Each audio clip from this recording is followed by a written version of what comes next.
Basbas ng kapayapa ay sa bayan ng puong mahal. Basbas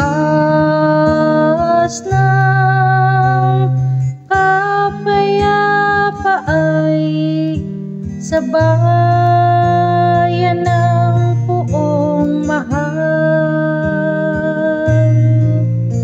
Purihin ang Panginoon inyong banal na nilalang, pagkat siya ay dakila't marangal ang kanyang ngalan. Ang puon ay dakilain, purihin ang Diyos na banal. Yumuko ang bawat isa kapag siya ay dumatal. Basbas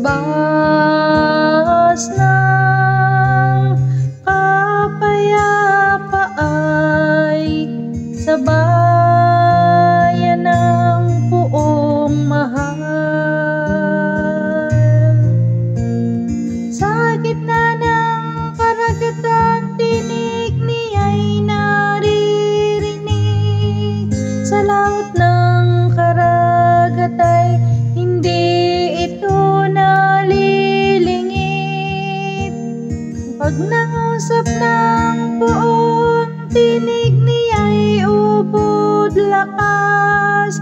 Ngunit tinig kamahalan kapag siya'y nangungusap. Basbas ng kapayapa ay sa bayan ng puong mahal. Ang tinig ng dakilang Diyos parang kulog na malakas, kaya't mga nasa templo'y sumisigaw na gagalak. Ang hino'y papurihan, ganito ang binibigkas. Siya rin ang naghahari sa dagat na kalaliman. Panamumuno siya roon bilang hari walang hanggan. Basbas ng kapayapa ay sa